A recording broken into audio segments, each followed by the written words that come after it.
Property और 5 करोड़ के लिए पति ने अधिवक्ता पत्नी को जान से मार डाला। आखिर पूरी सच्चाई क्या है, चलिए कहानी में आगे जानेंगे। नमस्कार दोस्तों, मैं उपेश कुम्हरिया टीवी चैनल में एक बार फिर से आप सभी का स्वागत करता हूं। दोस्तों, कहानी में आगे बढ़ने से पहले कृपया हमारे चैनल को सब्सक्राइब करके घंटी के बटन को क्लिक कर लें ताकि हमारी हर नई वीडियो की नोटिफिकेशन आपको मिलती रहे। तो चलिए दोस्तों, इस वारदात के बारे में हमेशा की तरह शुरू से सब कुछ शुरू करते हैं। कोठी का ताला तोड़ने के बाद जब पुलिस अंदर घुसी तो ड्राइंग रूम के दरवाजे को खोलने के बाद पुलिस ने घर के एक एक कमरे को चेक करना शुरू किया। रेनू सिन्हा की कोठी 2 मंजिला थी।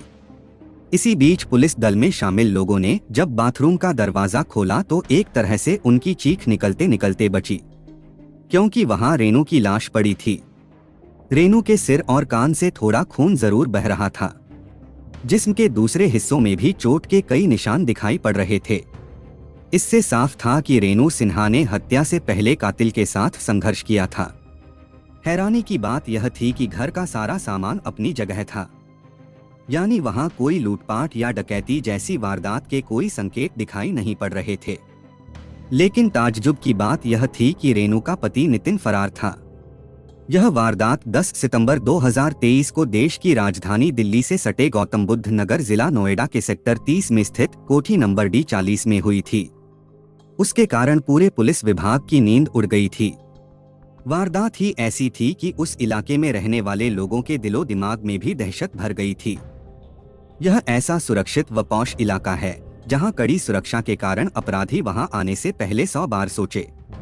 यहां स्थित जिस आलीशान कोठी में ये वारदात हुई थी उसमें दिल्ली हाई कोर्ट और सुप्रीम कोर्ट में वकालत करने वाली 61 साल की सीनियर महिला एडवोकेट रेनू सिन्हा अपने पति नितिन नाथ सिन्हा के साथ रह रही थीं। पति ने कुछ साल पहले ही इंडियन इंफॉर्मेशन सर्विसेज यानी IIS से VRS लिया था। दरअसल रेनू सिन्हा पिछले शनिवार शाम से ही किसी का फोन नहीं उठा रही थीं। कोठी में 2 लोग रहते थे, रेनू सिन्हा और उनके पति नितिन नाथ सिन्हा। रेनू दिल्ली हाई कोर्ट में अभी रेगुलर प्रैक्टिस कर रही थीं, जबकि उनके पति नितिन नाथ सर्विस से VRS लेने के बाद ज्यादातर वक्त घर पर ही बिताते थे। कभी वह गोल्फ कोर्स क्लब या दोस्तों से मुलाकात के लिए चले जाते थे।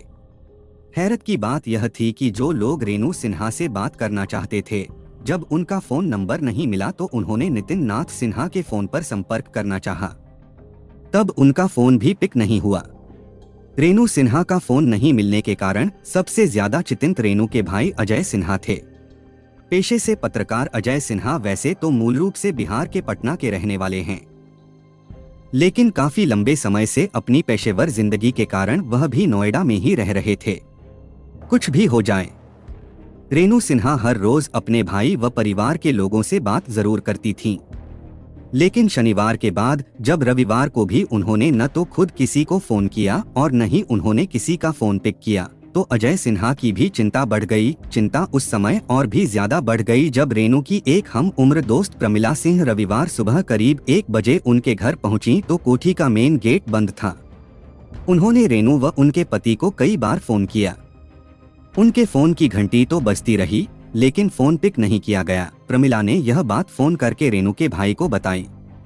तब अजय को आशंका हुई कि उनकी बहन के साथ कुछ अनहोनी जरूर हो गई है, क्योंकि वह जानते थे कि अपने पति नितिन नाथ के साथ रेनू के संबंध अच्छे नहीं हैं। यह बात उनका पूरा परिवार जानता था।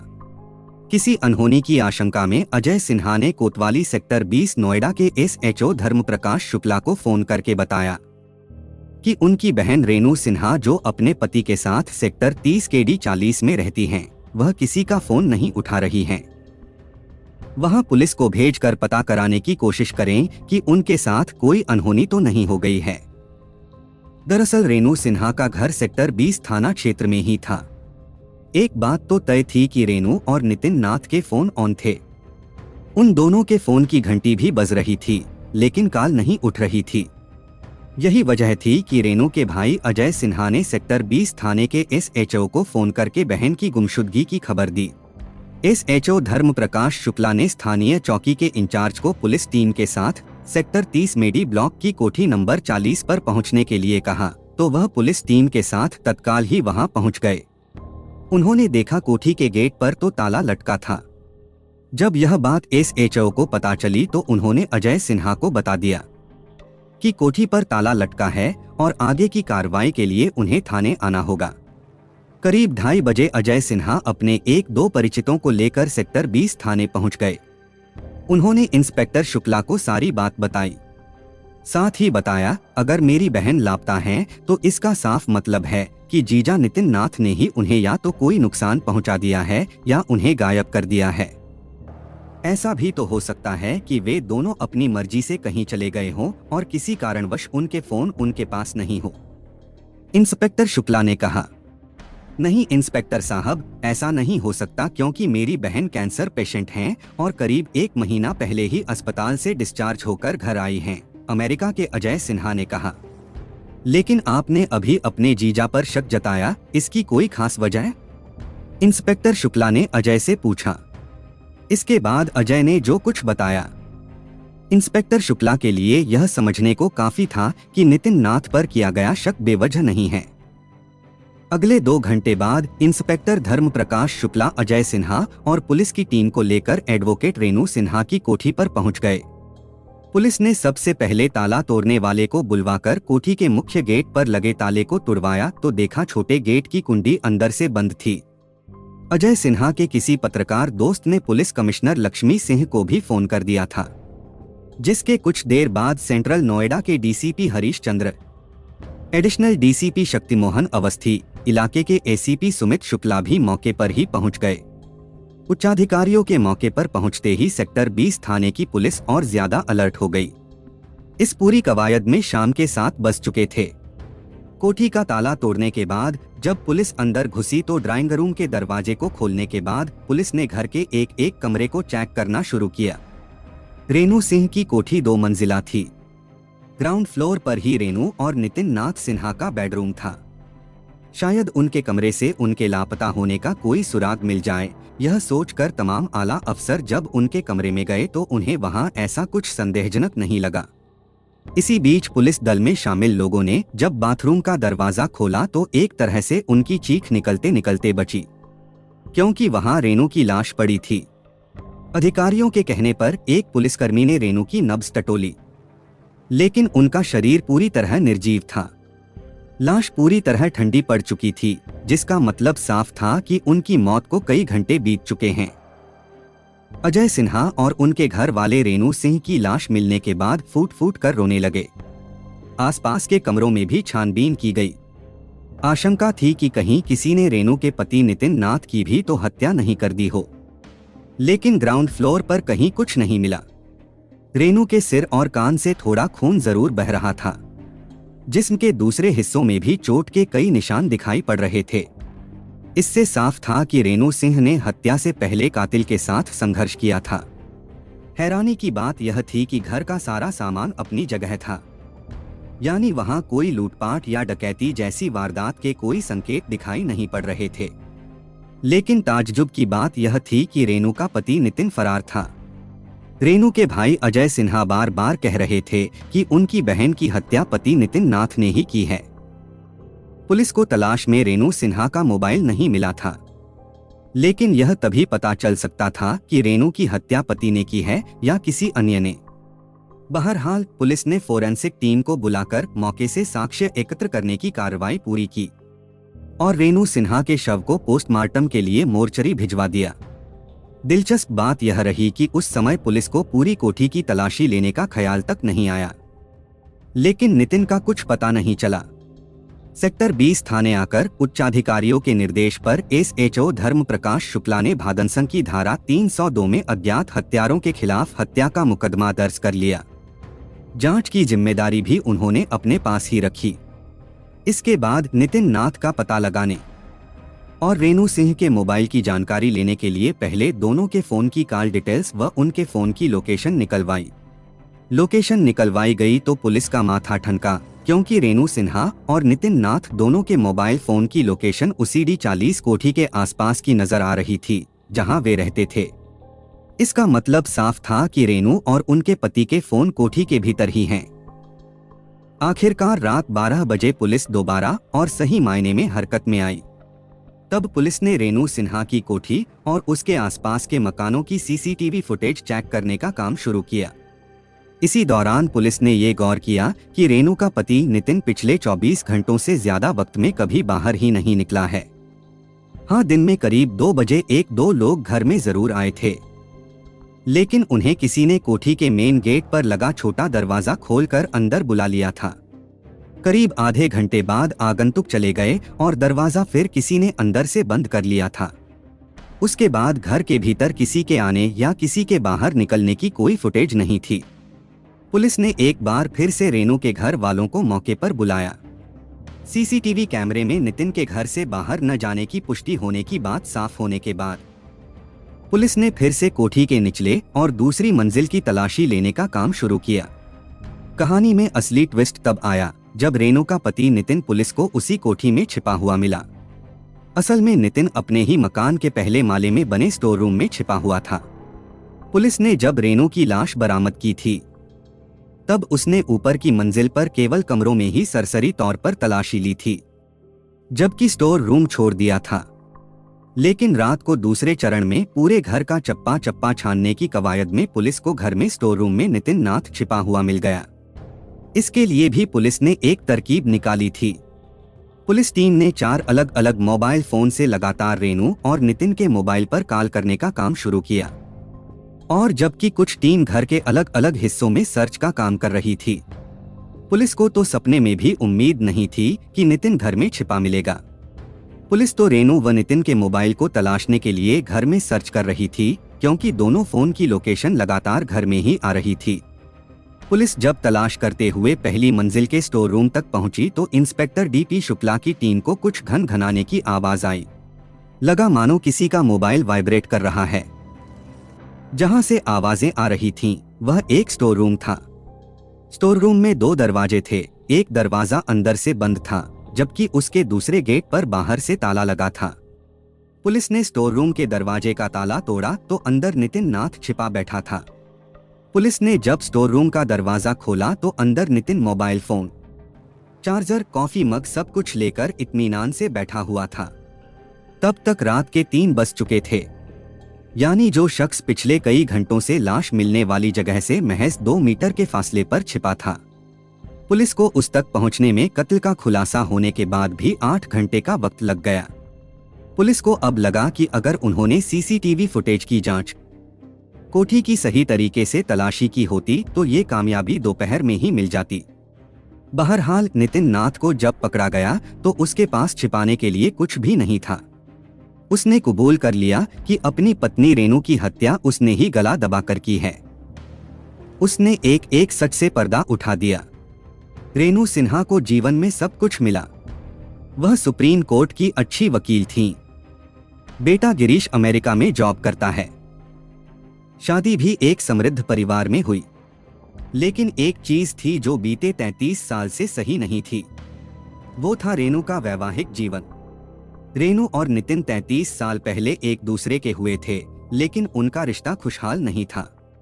नितिन नाथ सिन्हा पैसे का लालची और ऐश भरी जिंदगी जीने का ख्वाहिशमंद जिद्दी इंसान था, लेकिन रेनू सीधी सादी और रिश्ते की कदर करने वाली महिला थीं।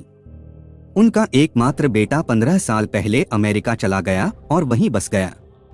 रेनू के भाई भी हर महीने उससे मिलने आते थे। मूल रूप से बिहार के पटना के रहने वाले नितिन नाथ सिन्हा का जन्म वैसे तो ब्रिटेन में हुआ था। उनके पिता ब्रिटेन में एक प्रमुख नेत्र सर्जन थे, जिन्होंने 15 साल तक लंदन में प्रैक्टिस की थी। लेकिन उसके बाद वह भारत आ गए। यहां आकर नितिन ने उच्च शिक्षा हासिल की और बाद में 1986 बैच का भारतीय सूचना सेवा विभाग का अधिकारी चुना गया। उसने 25 साल पहले यानी 1998 में ही स्वैच्छिक सेवानिवृत्ति ले ली थी। इसके बाद उसने अमेरिका की एक कंपनी में नौकरी की। यही नहीं, वह इंडियन मेडिकल एसोसिएशन में भी पदाधिकारी रह चुका है। पत्नी रेनू सिन्हा को कैंसर था, जिनका इलाज अमेरिका में चल रहा था। कुछ दिन पहले ही वह कैंसर से जीतकर घर लौटी थीं। इधर कुछ समय से नितिन नाथ अब किसी भी तरह की नौकरी नहीं होने के कारण आर्थिक रूप से परेशान रहने लगा था। वह अपने फिजूल खर्चों के लिए रेनू या उसके भाई पर आश्रित रहता था। नितिन काफी दिनों से रेनू से जिद कर रहा था कि वे इस कोठी को बेचकर ब्रिटेन चलते हैं, जहां वे कोई बिजनेस या जॉब कर लेंगे। लेकिन नितिन की इस जिद का रेनू ने कभी समर्थन नहीं किया। रेनू को क्या पता था कि नितिन की यही जिद उसकी मौत का सबब बन जाएगी। नितिन नाथ की जिद थी कि रेनू उसके साथ सेक्टर 30 वाला घर बेचकर ब्रिटेन में बस जाएं, लेकिन रेनू की बार बार की न के कारण दोनों के बीच झगड़े होने लगे।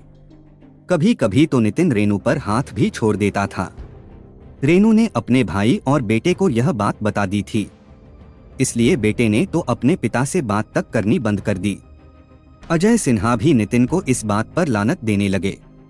इसी दौरान जब 3 महीने पहले रेनू इलाज के लिए बेटे के पास अमेरिका गई तो नितिन ने अपनी कोठी को बेचने के प्रयास शुरू कर दिए।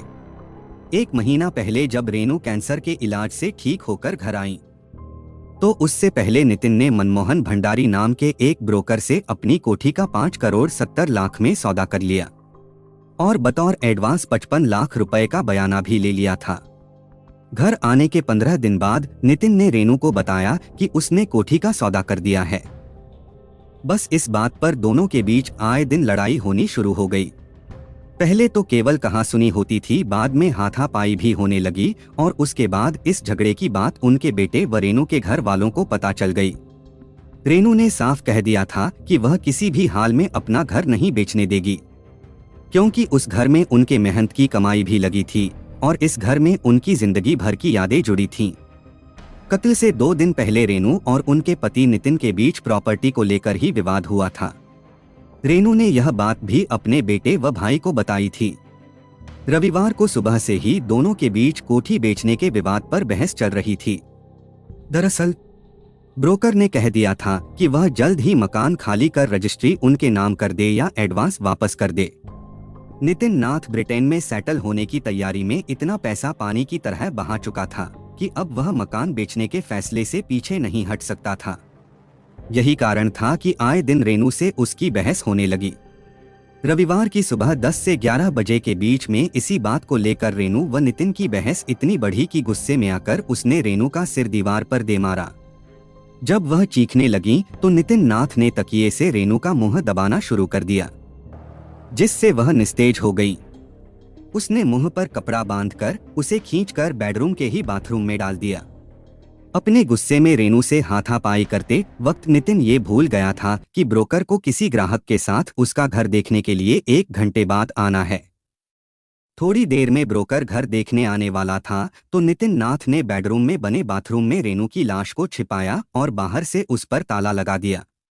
जब ब्रोकर व खरीदार कोठी देखने आए तो उसने पूरी कोठी दिखाई भी थी, सिवाय उस बाथरूम के जहां उसकी बीवी की लाश थी। नितिन ने खरीदार को बताया था कि उसकी बीवी को कैंसर है, इसलिए बाथरूम की तरफ नहीं जाएं तो ठीक है, क्योंकि इससे इन्फेक्शन का खतरा हो सकता है। मकान देखने के बाद ब्रोकर व खरीदार गए। इसके बाद नितिन ने बाथरूम खोल कर देखा तो रेनू की नाक व कान से खून निकल रहा था। पत्नी के मर्डर के बाद उसने ठंडे दिमाग से सोचा कि क्या करना है और क्या नहीं, क्या चीजें उसे फंसा सकती हैं।